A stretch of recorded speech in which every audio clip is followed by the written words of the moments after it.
رب العالمين وبه نستعين على أمور الدنيا والصلاة والسلام على أشرف الأنبياء والمرسلين حبيب رب العالمين سيدنا ومولانا محمد اللهم صل وسلم عليه الصادق الوعد الأمين وعلى آله وصحبه أجمعين.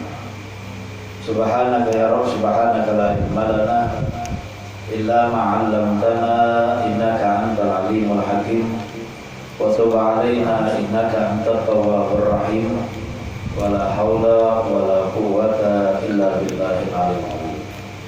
Nawaitu ta'alluma wa ta'lima wa tadhakkura wa tadhkira wa naf'a wal intifa wal ibadata wal istifadah وحث على التمسك بكتاب الله وسنة رسوله والدعاء إلى الهدى والدلالة على الخير بابتغاء وجه الله ومرضاته وقربه وثوابه. قال المصنف رحمه الله تعالى ونفعنا به وبعلومه في الدارين آمين. رضي الله عنكم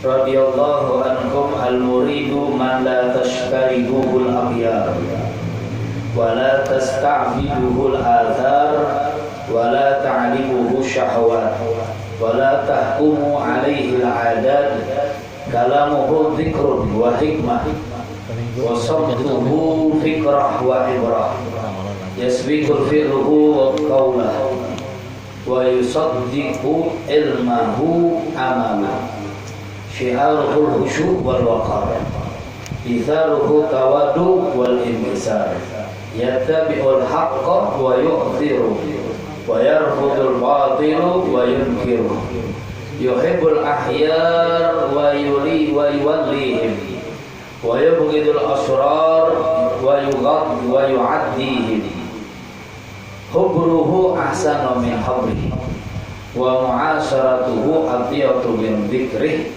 kathirul mu'awanati hafiful ma'unah ba'idun anir ru'unah. Alhamdulillah wa syukurillah, kita bersyukur kehadiran Allah subhanahu wa ta'ala yang mana di malam hari yang mulia ini Allah subhanahu wa ta'ala masih berkenan memberikan taufik dan hidayahnya kepada kita sekalian sehingga kita dapat kembali berkumpul di dalam perkumpulan yang mulia ini. Perkumpulan memakmurkan malam hari Jumat kita dengan bersalawat kepada Nabi besar Muhammad SAW. Perkumpulan yang menambahkan kecintaan dan kedekatan diri kita kepada Nabi besar Muhammad SAW. Mudah-mudahan Allah Subhanahu wa ta'ala selalu berkahi kehidupan kita, selalu berkahi keluarga kita, dan selalu berkahi umur kita untuk selalu mendekatkan diri kepada Allah Subhanahu wa ta'ala dan selalu mencintai kepada kekasih Allah Subhanahu wa ta'ala, yaitu baginda besar Nabi kita Muhammad sallallahu alaihi wasallam. Alhamdulillah, malam hari yang mulia ini kita meneruskan daripada pengajian kita yang telah lalu. Telah berkata sahibur ratib Sayyidil Imam Hujjatul Islam Qutbatud Da'wah wal Irsyad Al-Habib Abdullah bin Alawi bin Muhammad Al-Haddad Al-Hadrami Al-Syafi'i rahimahullahu ta'ala, al-muridu man la tashtariquhul aghyar. Yang namanya murid, penuntut ilmu itu, kata Habib Abdul Haddad, adalah mereka yang tidak diperbudak oleh tipu daya. Wala tasta'biduhul athar, dan tidak diperhamba dan yang tidak diperbudak oleh tipu daya, tidak diperhamba oleh sifat ego. Wala taglibuhu syahwat, dan tidak dikalahkan hawa nafsunya dengan syahwat. Wala tahkumu alaihi al-adat, dikuasai dirinya oleh kebiasaan. Kalamuhu dzikrun wa hikmatun. Bicaraannya adalah zikir dan hikmah. Wa sumtuhu fikrahu wa ibrah. Diamnya adalah bertafakur dan mengambil pelajaran. Yasbiqu fi'luhu qaulah. Dan amalnya mendahului ucapan dan perbuatannya. Wa yusaddiqu ilmahu amalun. Dan membenarkan akan ilmunya. Al-khusyu' wal waqar. Tanda-tandanya adalah khusyuk dan tenang. Wa ditharuhu tawadhu' wal inkisar. Dan selimutnya adalah rendah hati dan patah hati karena Allah Subhanahu wa taala. Jadi kata Habib Abdul Haddad, yang namanya murid itu adalah mereka yang tidak diperbudak oleh tipu daya dirinya.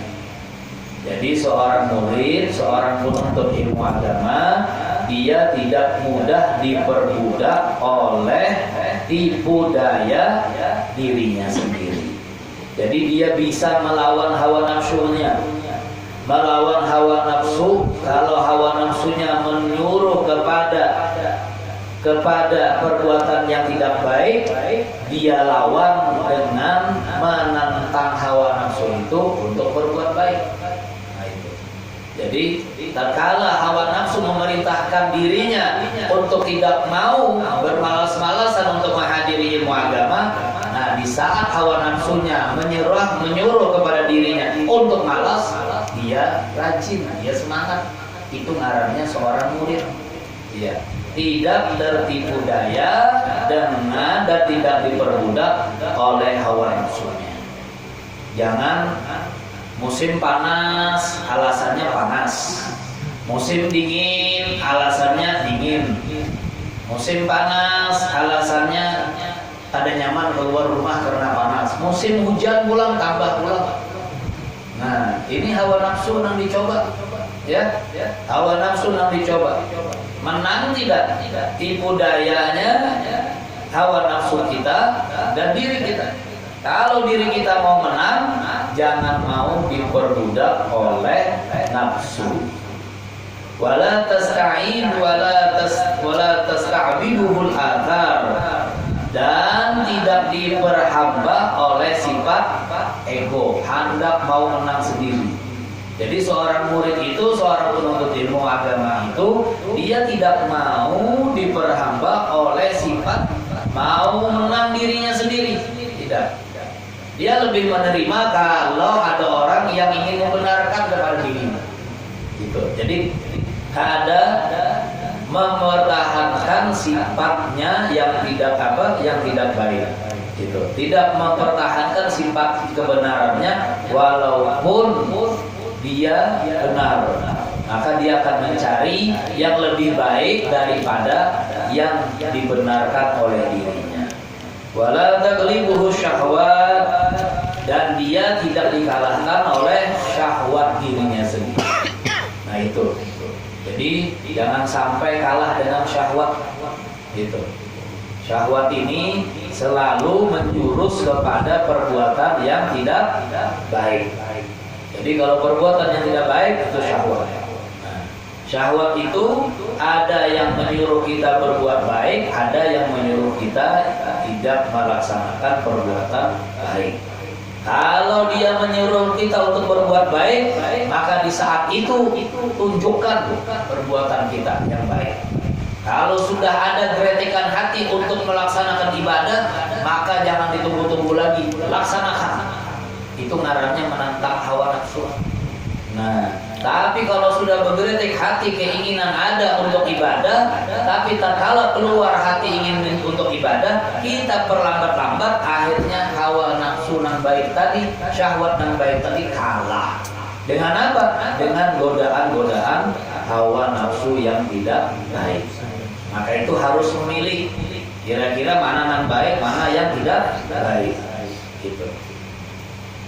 Wala tahkumu alaihi al-adat, dan dia tidak dikuasai oleh kebiasaan pada dirinya. Jadi kebiasaan malas pada diri kita itu hendaknya disudahi. Kebiasaan yang tidak baik daripada diri kita hendaknya disudahi. Kebiasaan omongan kita yang tidak baik hendaknya disudahi. Jadi menyudahi kebiasaan-kebiasaan yang tidak baik, sehingga yang ada pada diri kita itu hanyalah yang baik-baik. Kalamuhu dzikrun, seorang santri, seorang murid itu kalamuhu dzikrun, berpendernya dirinya, berbicaranya adalah zikir.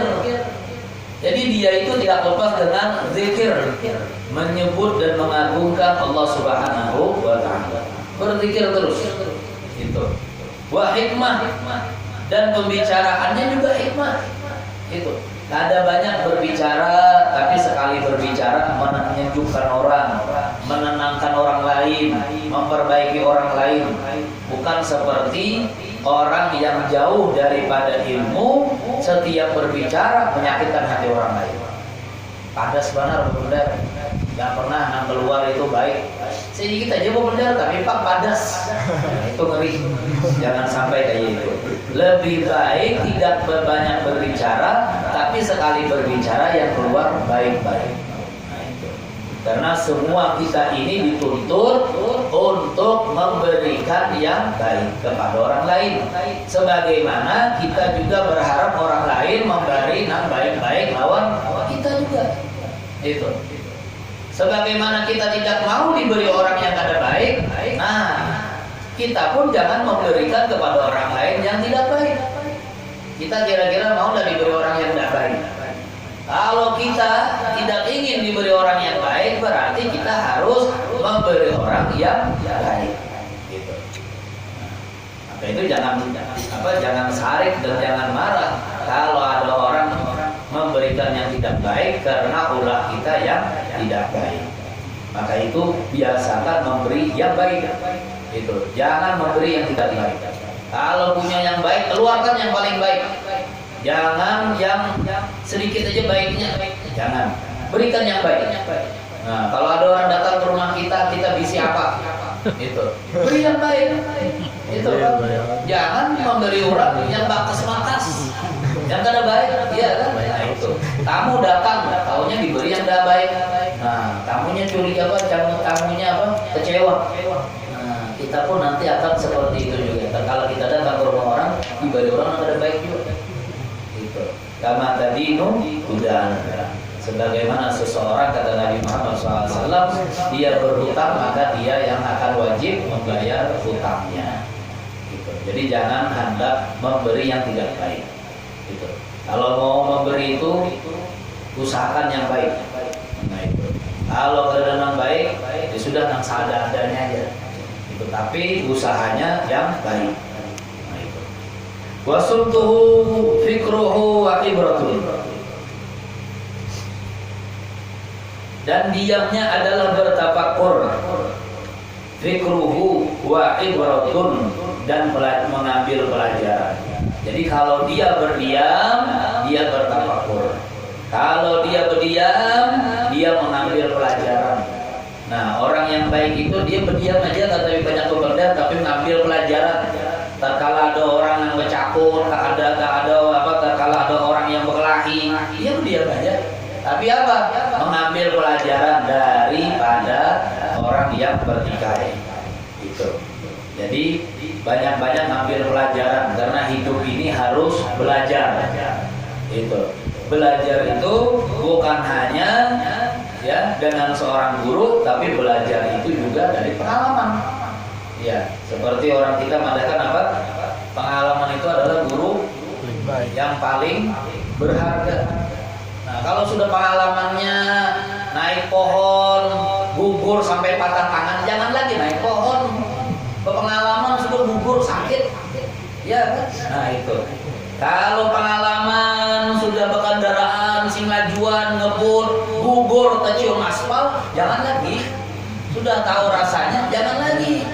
Ya kan? Pengalaman sudah jadi guru yang paling berharga. Itu. Jangan lagi hendak ngebut-ngebut, jangan lagi hendak jampi. Kenapa? Rasanya sudah merasa sakit banget. Nah, itu. Jadi apa saja semua yang sudah kita rasakan dan kita alami dalam hidup kita ini, kalau itu memberikan pengalaman yang baik, tiru selanjutnya. Lanjutkan pengalaman yang baik itu. Tapi kalau memberikan pengalaman yang tidak baik, stop, jangan diulangi lagi. Itu stop, jangan diulangi lagi. Sekiranya orang tidak setuju dengan kita, tidak suka dengan kita karena perkataan kita, karena tingkah laku kita, rubah, jangan dilanjutkan lagi. Jangan ditahani terus sampai seumur hidup kelakuan itu aja. Sampai di orang kampung apa kelakuan membala. Nah itu kan, jangan seperti itu. Jadi memperbaiki terus kehidupannya dengan apa? Dengan bertafakur dan mengambil pelajaran. Bertafakur sesaat itu, kata Nabi kita Muhammad SAW, lebih baik daripada ibadah 1000 tahun, 1000 rakaat. Nah itu. Jadi bertafakur, artinya bertafakur itu berhayal. Ya, mengingat masa-masa yang dulu, yang baik, yang tidak baik, yang baik bertafakur. Itu. Nah, setelah itu ngambil pelajaran dari bertafakur. Seperti bertafakur melihat alam semesta, melihat bulan, melihat matahari, melihat bintang, melihat langit kada putihan.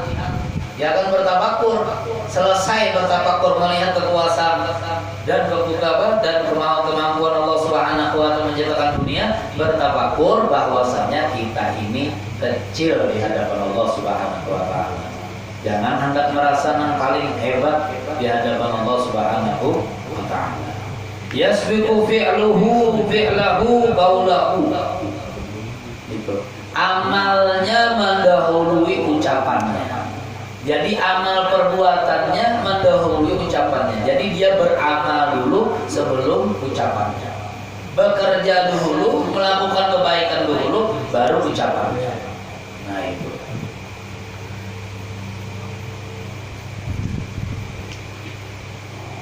Wa yusaddiqu ilmahu amalu.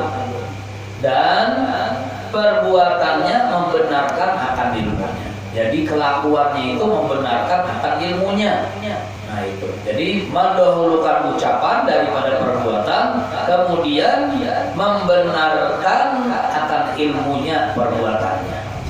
Jadi perbuatannya membenarkan akan ilmunya. Apa yang dikerjakannya itu membenarkan kalau dia orang alim. Apa yang diucapkannya itu membenarkan kalau dia orang alim. Apa yang diajarkannya itu membenarkan kalau dia orang yang berilmu. Gitu. Kalau ucapannya kada baik, bagaimana lagi ilmunya? Gitu kan? Nah itu. Jadi ucapannya, amalnya apalagi amalnya. Kalau amalnya tidak baik, maka akan berimbas kepada ucapannya. Kalau seseorang amalnya tidak baik, maka ucapannya juga yang keluar tidak baik. Nah, itu. Maka itu amal itu harus diperbaiki sehingga ucapan akan mendukung amal daripada perbuatan kita. Setelah itu perbuatannya membenarkan akan ilmunya. Nah itu, membenarkan akan ilmunya. Syiaruhul khusyuk, tanda-tandanya dia khusyuk. Wal waqar, dan tenang. Orangnya khusyuk, ada tapi banyak diam, ada tapi banyak berbender, banyak diam, ada tapi banyak berbender orangnya. Itu. Wal waqar, tenang, iya, tenang. Artinya apa? Artinya tidak sibuk dengan pekerjaan yang lain, tak kala dia duduk di tempatnya ilmu. Jadi kalau duduk di majelis ilmu jangan sibuk dengan pekerjaan yang lain, tenang-tenang aja, tenang. Iya. Sama dengan orang yang duduk di masjid. Nah itu. Orang duduk di masjid, kalau dia orang baik, kalau dia orang mukmin, maka dia duduk di masjid bagaikan dia seperti ikan yang ada di dalam akuarium. Nah itu. Jadi kalau ikan ada di dalam akuarium, tenang dia. Itu senang dia, bukan tenang aja, tenang, senang. Itu kenapa? Karena memang tempat habitatnya dia di sini, hidupnya dia di sini. Nah Nah, tapi kalau ikan sudah digorengan, nah seperti itu orang yang ada di dalam majelis ilmu kipuh, ada jangan digawinya. Itu. Kenapa? Karena tidak khusyuk dan tidak tenang. Kayak muridnya itu ada toko picik. Nah itu, ya kan? Bersela itu duduk bersela itu asal ada tahan. Itu. Kenapa? Duduk di majelis sejam, 2 jam, 3 jam tidak tahan. Tapi kalau duduk nonton film tahan banget. Kadang-kadang bekami aja jadi tahan nih. Dari apa? Dari takutan kadang melihat sambungannya. Subhanallah. Tapi kalau majelis ilmu ada tahu sambungannya, ada apa-apa asal bekami dulu. Kenapa? Memang tujuannya nak keluar. Tujuannya memang Anda keluar. Anda bersantai-santai. Itu tujuannya Anda bersantai-santai. Nanti kalau mau santai di akhirat, santai di dunia ada batasannya sebentar. Tapi kalau di akhirat, nah, santainya kita selama-lamanya, nyamannya kita selama-lamanya. Kenapa? Karena yang kekal itu adalah akhirat. Gitu kan? Akhirat. Jadi waktu di dunia ini berusaha terus. Ngumpulkan amal kebaikan, dikumpulkan. Kayak kita mengumpulkan duit juga. Ya, kita mengumpulkan duit untuk apa? Untuk bahagia. Kita mengumpulkan duit untuk apa? Untuk kita jadi orang kaya. Nah, kayanya kita itu tunda aja dulu di dunia enggak apa-apa. Yang penting di akhirat. Kenapa? Karena hidup di dunia ini sebentar. Itu, sebentar aja. Ada lawas-lawas, insyaallah kita ini umur 80 tahun makin udah tahu. Yang sampai lah 80. Mudah nih sampai beratan 80. Ya tapi dengan syarat minta Allah Ta'ala jangan mengeluh. Amin. Nah itu. Ya, minta Allah Ta'ala mudah-mudahan panjang umur sampai 80 tahun. Enggak apa-apa, bagus. Ya kan? Tapi jangan gegaringan, jangan sesakitan orangnya. Ya kan? Jangan pikun, jangan mengeluh. Nah itu kalau kayak itu bahaya Anda. Anak kita akan keluar menggaduh kita. Nah itu. Jadi amalnya menurut ucapannya selimutnya adalah tanda-tandanya adalah khusyuk dan tenang. Hadir majelis ilmu khusyuk tenang. Seperti kita ceritakan yang minggu lalu, ya orang kalau hadir majelis ilmu tahu Nabi Muhammad SAW ada di dalam majelis ilmu, dia akan berusaha duduk di paling depan. Kenapa? Karena ini wajahnya dilihat oleh Nabi Muhammad. Jadi semangat. Jangan duduk di buncu-buncu aja. Sekali yang melihat apa? Kucing, tikus. Kenal lewat. Iya kan? Itu. Kenapa? Duduknya biasa di buncu. Buncu-buncu duduk. Itu. Pas ada lubang tikus di buncu. Yang melihat dia yang cuma tikus, binatang. Ya kan tujuannya melenceng daripada harapan. Wa ditharuhu tawadhu wal ikhtisar. Dan selimutnya orang yang berilmu adalah rendah hati. Rendah-rendah aja hati, jangan tinggi-tinggi. Itu. Nah, rendah hati, tawadhu.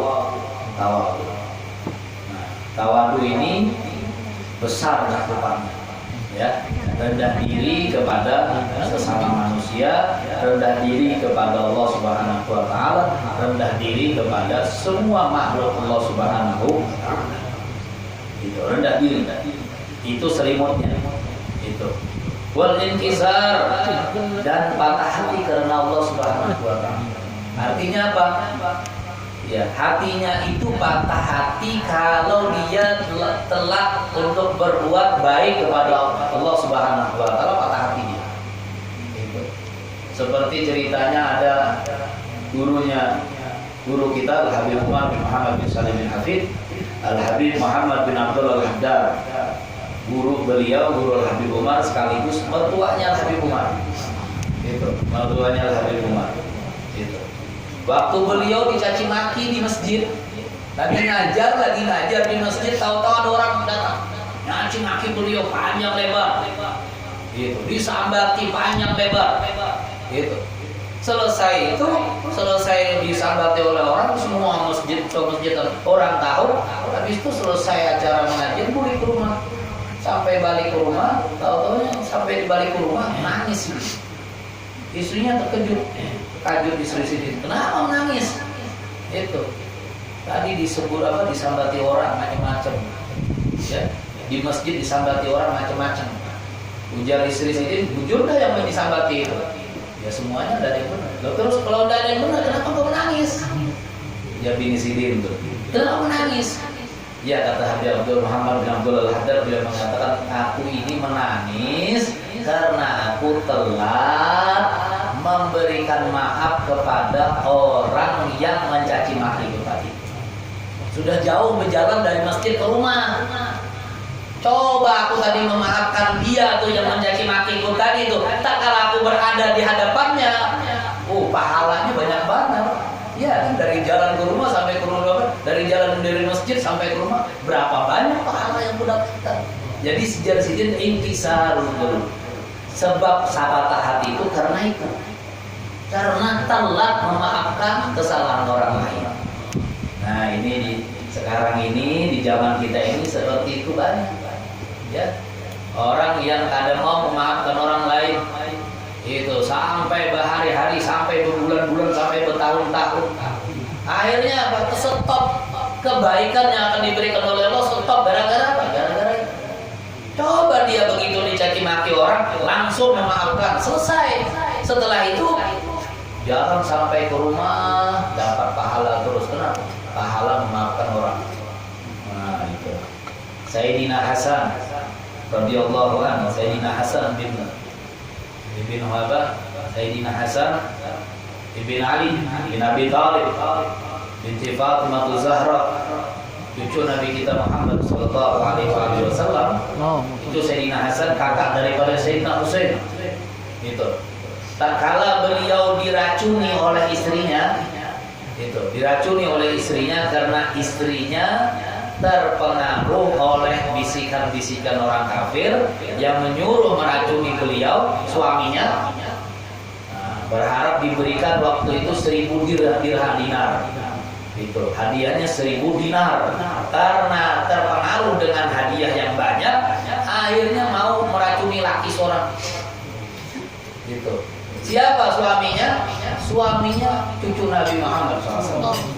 Anaknya Sayyidina Ali bin Abi Thalib, putranya Sayyidatuna Fatimah Zahra binti Rasulullah SAW. Gitu. Tak kalah di dalam akhir hayatnya, sewaktu beliau dalam keadaan sakarat, datang saudaranya Imam Husain.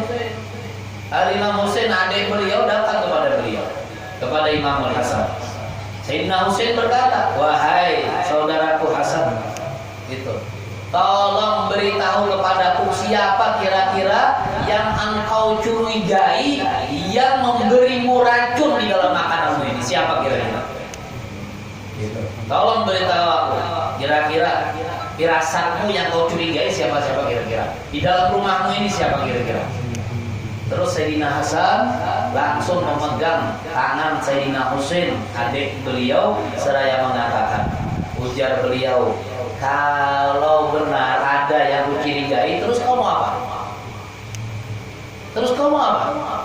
Kata Sayyidina Hasan, Imam Husain mengatakan apa? Aku akan balas dendam kepadanya. Kenapa? Karena dia membunuh kakakku. Katanya Sayyidina Hasan bilang apa? Jangan.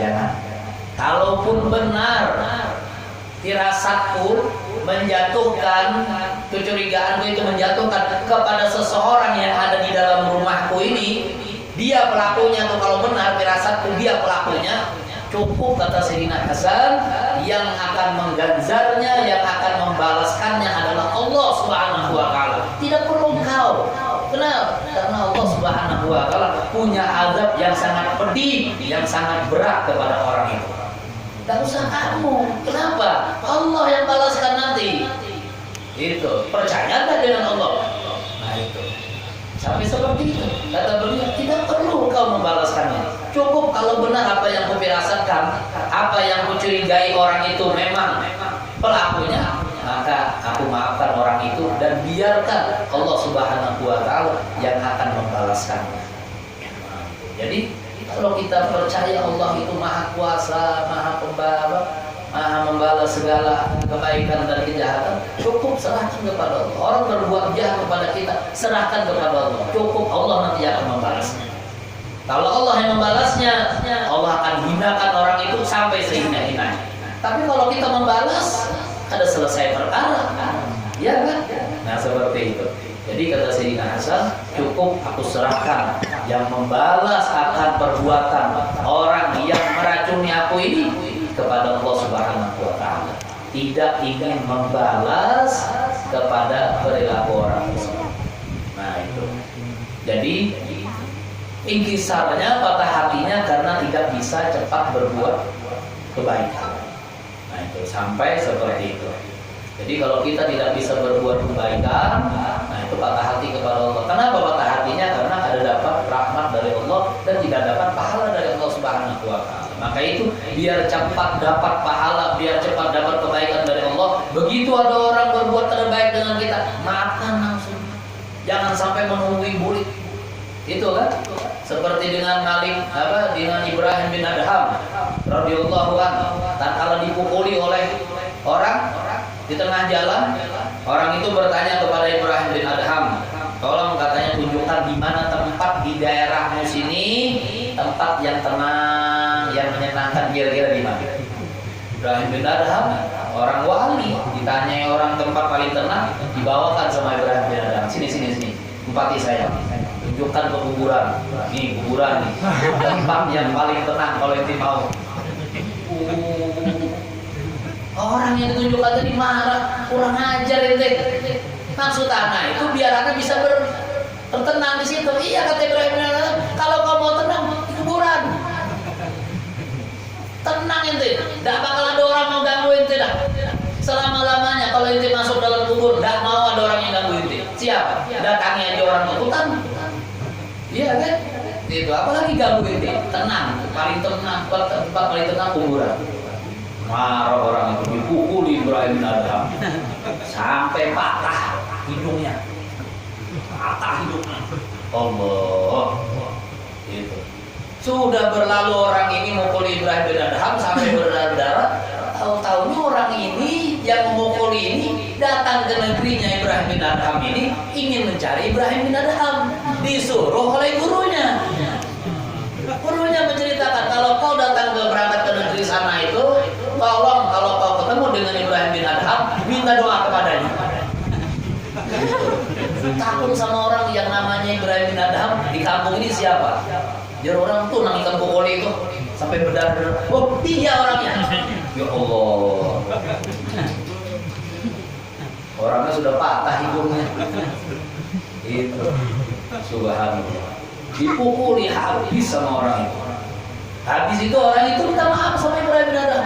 Maaf wahai imam, maaf wahai sufi, saya ini tidak tahu kalau sampean ini Ibrahim bin Adham. Coba saya tahu dari tadi saya cium kakimu, bukan tanganmu saja, kakimu saya cium. Tapi karena saya tidak tahu, saya pukuli akhirnya. Gitu. Minta maaf. Kata Ibrahim bin Adham mengatakan apa? Alhamdulillah, saya sudah maafkan kamu. Kapan maafinnya? Iya tadi waktu pertama kali bokemu, tamparanmu itu mendarat ke mukaku, kata Ibrahim bin Adham, langsung memaafkan kesalahan. Allah. Tuh, wali itu seperti itu. Itu. Pertama kali kau memukul diriku, kata Ibrahim bin Adham, di saat itu aku sudah maafkan dirimu. Bukan baru sudah selesai baru maafkan, tidak. Di saat pertama engkau marah dan memukuliku, di saat itu aku memaafkan. Allah. Jangan dicoba lah lawan Tuan Habib jangan. Coba bikin terus. Habib lagi jangan. Ini wali. Baik untuk. Nah, kita mudah-mudahan ada kawal sesempurna itu sedikit barang. Ya, sedikit. Insya Allah kalau ada niat sedikit, insya Allah akan jadi kebiasaan. Nanti selanjutnya akan jadi banyak. Sedikit-sedikit maafkan orang, sedikit-sedikit mau memaklumi kehidupan orang itu. insya Allah Allah Ta'ala akan memahami kehidupan kita. Gitu. Yattabi'ul haqqa wa yu'thiruhu, mengikuti dan mendahulukan kebenaran. Gitu. Jadi sifatnya mereka penuntut ilmu itu adalah yattabi'ul haqqa wa yu'thiruhu, mengikuti dan mendahulukan kebenaran. Jadi yang diikuti oleh mereka itu adalah kebenaran, yang didahulukan oleh mereka kebenaran, yang dicari kebenaran dulu, bukan main hakim lebih dulu kadang. Kebenaran dulu dicari. Wa yarfudul batil, tuh, dan menolak mengikuti kebatilan. Wa yankiruhu, dan mengingkari kebatilan, menolak dan mengingkari kebatilan. Yarfudul batil wa yankiruhu, itu mengingkari kebatilan dan menolak kebatilan. Gitu. Jadi selalu menolak yang batil, selalu mengingkari yang batil. Yuhibbul ahyar, mencintai orang-orang yang saleh. Nah itu. Jadi orang saleh itu pasti mencintai kepada orang yang saleh. Nah, orang yang fasik mencintai selalu kepada orang yang fasik, itu pasti. Gitu. Maka itu kalau kau ingin mencintai orang yang soleh, jadilah dirimu soleh. Nah, itu. Kalau jadi soleh, insya Allah cintanya kepada orang soleh. Nah, kalau tidak bisa jadikan kita diri kita orang soleh, mana bisa kita cinta kepada orang soleh. Nah itu. Hendak dapat istri solehah, tapi nggak lakiannya kada mau jadi soleh, kada mau dapat istri soleh. Gitu kan, mau jadi dapat istri solehah, si laki-laki dituntut jadi soleh dulu. Kadang ngaran aja soleh. Gitu. Tapi perilakunya soleh, perilakunya baik, perilakunya baik. Hendak benar seorang ini jadi dapat bebinian nang soleh, nang baik, tapi nya ada baik-baik, ya kan? Tapi nya ada soleh-soleh, ada kawan. Nah itu. Jadi orang yang mencintai orang yang soleh itu pasti kemauan dirinya, dorongan hatinya mencintai kepada orang yang soleh. Wa yuwallihim, dan melindungi orang-orang yang soleh, melindungi orang-orang yang soleh. Itu sahabat-sahabat Nabi Muhammad SAW, mereka berani mengorbankan jiwa dan raganya serta nyawanya untuk melindungi Nabi Muhammad SAW. Biar apa? Biar jadi sahabatnya Nabi Muhammad SAW. Nah, jadi melindungi orang yang soleh. Wa yabghadul asrar wa yu'addihim, membenci orang-orang yang jahat dan menentang orang yang jahat. Nah ini. Jadi orang yang jahat maka condong hatinya mencintai kepada orang yang jahat juga. Orang yang soleh kalau lawannya adalah membenci kepada orang yang jahat. Siapa yang jahat itu akan ditentang oleh orang yang soleh. Nah itu. Siapa yang soleh dia akan cinta kepada orang yang soleh. Nah itu. Jadi kalau ada orang yang jahat, mustahil mau cinta kepada orang yang soleh. Nah, karena disebutkan oleh beliau seperti itu, membenci orang yang jahat dan menentangnya. Jadi kalau sudah seorang itu jadi orang soleh, jadi orang baik, jangan lagi bergaul lawan dengan yang kada baik. Jangan lagi. Kalau sudah hadir majelis ilmu, kumpulannya orang soleh, duduknya bersama dua pecinta Nabi Muhammad di dalam majelis sholawat, jangan lagi duduk di warung, jangan lagi duduk begadangan di pos kamling, jangan lagi. Kenapa? Sudah duduknya kita di tempat orang baik, gitu ya. Jangan lagi dirusak. Nah itu. Jadi hati kita itu akan menentang kejahatan daripada apa yang kita lakukan sebelumnya. Kalau sudah kita jadi orang yang soleh, begitu. Habruhu ahsanu min khabari, pengetahuan ilmunya lebih baik daripada kabar tentang dirinya. Jadi ilmunya lebih baik daripada kabar tentang dirinya. Orang mengabarkan tentang dirinya, masya Allah, Tapi apa? Ilmunya jauh lebih baik daripada apa yang diketahui oleh orang lain daripada kebaikannya. Nah itu. Wa mu'asyaratuhu atyabu min dzikrih. Dan perilakunya lebih indah daripada namanya. Akhlaknya, budi pekertinya lebih baik daripada namanya. Nabi kita Muhammad SAW bukan hanya namanya yang dipuji, tapi ahsanan nasi khuluqan. Bukan namanya yang dipuji, bukan keindahannya saja dipuji, lebih daripada itu akhlak dan budi pekertinya lebih dulu dipuji oleh orang-orang lain. Jadi penduduk negeri kota Mekah itu lebih dulu memuji kepada Nabi Muhammad SAW kepada akhlak dan budi pekertinya. Sekalipun mereka belum mau beriman kepada Nabi Muhammad SAW. Diberi gelar Al-Amin, orang yang dapat dipercaya. Padahal mereka penduduk kota Makkah belum mau beriman kepada Nabi Muhammad SAW, belum. Tapi mereka sudah percaya dengan Nabi Muhammad SAW. Belum mau muji kepada Nabi Muhammad, masih dalam keadaan memusuhi kepada Nabi Muhammad. Tapi mereka penduduk kota Makkah masih mau nitip harta mereka, perhiasan mereka kepada Nabi Muhammad SAW. Ayo bayangkan, itu. Kira-kira kita maulah betitip perhiasan, betitip duit banyak kepada orang yang tidak kita sukai. Mau enggak? Enggak mau. Tapi penduduk kota Mekah di saat Nabi kita Muhammad SAW dicaci oleh mereka itu percaya sama Nabi Muhammad. Mereka memusuhi Nabi Muhammad, tapi mereka percaya dengan Nabi Muhammad. Muhammad itu amin, percaya. Sehingga kata mereka, kalau kita punya harta-harta yang berharga, titipkannya yang biar aman kepada siapa? Pada Rasulullah SAW. Kepada Nabi Muhammad SAW. Itu. Nah, walaupun mereka belum memuji Nabi Muhammad, tapi mereka itu sangat memuliakan Nabi kita Muhammad SAW karena kejujuran Nabi kita Muhammad SAW. Kalau kita kira-kira tidak mungkin seperti itu ya. Anaknya pribadi tidak mungkin, anak pribadi waduh. Masa nitip duit sama musuh? Iya kan? Pikirannya kita kalau nitip duit sama musuh kira-kira ya Pak, dibawanya buka duit kita dan dibalikinnya lagi harta kita ya. Nah ini penduduk kota Makkah sampai seperti itu kepada Nabi kita Muhammad SAW, menunjukkan Nabi kita Muhammad SAW itu beliau ilmunya lebih perilakunya lebih indah daripada namanya.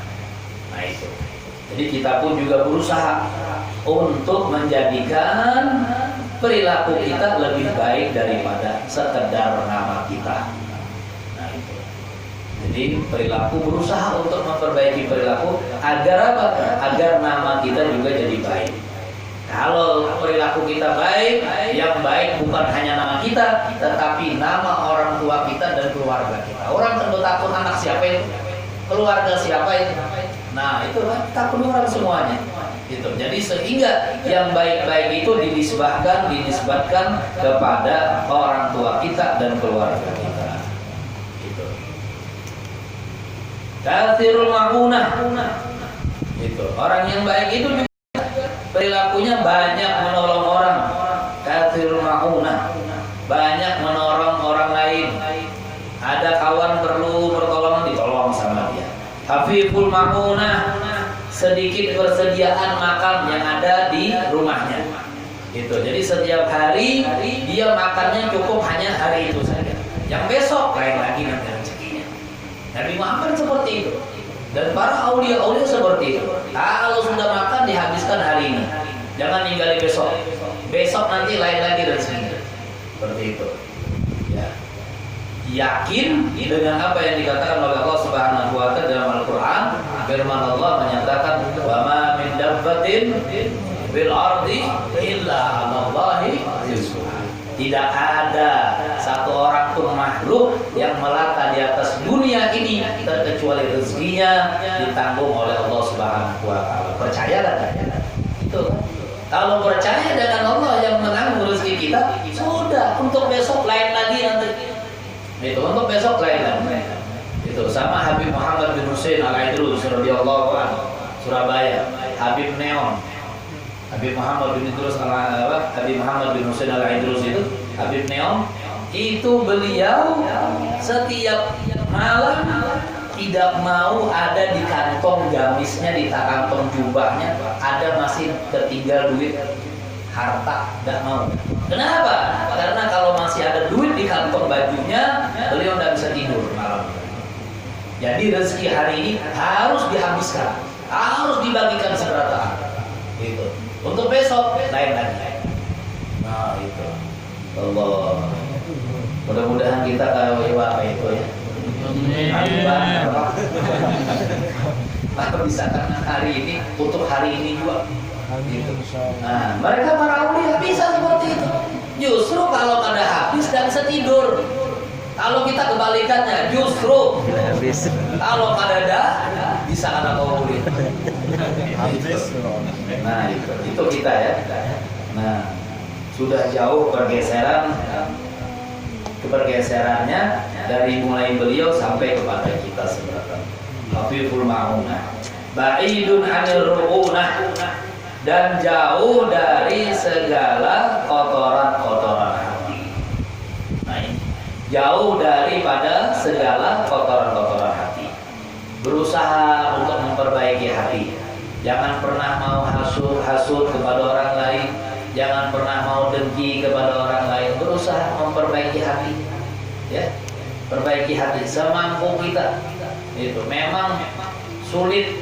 Kalau orang menyambati kita itu sulit, pahit. Tapi untuk membersihkan hati kita, insya Allah kita akan bisa. Nah itu. Jadi berusaha untuk membersihkan hati dengan menjauhi daripada segala kotoran-kotoran yang ada di dalam hati kita. Gitu. Kalau itu ucapan orang, hinaan orang itu tidak benar, ya itu berat. Ketimbang ucapan orang yang menyambati kita itu benar. Ya, sekalipun yang benar itu juga berat kita mendengarnya. Itu kan lebih daripada yang tidak benar. Nah, apalagi yang tidak benar. Orang menyambati kita macam-macam, menghina kita dengan macam-macam, dan hinaannya itu, caci makiannya itu tidak benar pada diri kita. Itu mah luar biasa itu sakit. Tapi untuk membersihkan hati, untuk mensucikan hati, semua itu harus kita maafkan sebenarnya. Nah, itu. Jadi kalau dilatih, insya Allah bisa. Gitu. Jadi membersihkan hati daripada perbuatan-perbuatan dan sifat-sifat kotor, sifat-sifat yang tercela. Gitu. Dari sum'ah, dari ujub, dari takabur, dan banyak-banyak yang lainnya. Yang semuanya itu akan menyebabkan pertanggungjawaban kita kepada Allah Subhanahu wa Ta'ala, dibawa ke dalam kubur, dibawa ke akhirat, itu seberapa. Ya. Nah, tapi kalau penyakit virus corona meninggal selesai dan dibawa dalam kubur. Nah, tapi kalau hasud, ya, iri dengki, ya, sum'ah dan takabur, ini semuanya akan dibawa ke dalam kubur. Maka itu mudah-mudahan Allah Subhanahu wa Ta'ala bersihkan hati kita daripada perbuatan-perbuatan yang tercela, bersihkan hati kita daripada hal-hal yang tidak diridhoi oleh Allah Subhanahu wa Ta'ala, dan mudah-mudahan kita diberikan kemampuan dan kekuatan oleh Allah Subhanahu wa Ta'ala untuk mempersembahkan amal kebaikan kita yang sebaik-baiknya ke hadirat Allah Subhanahu wa Ta'ala. Amin amin ya rabbal alamin. Al-Fatihah.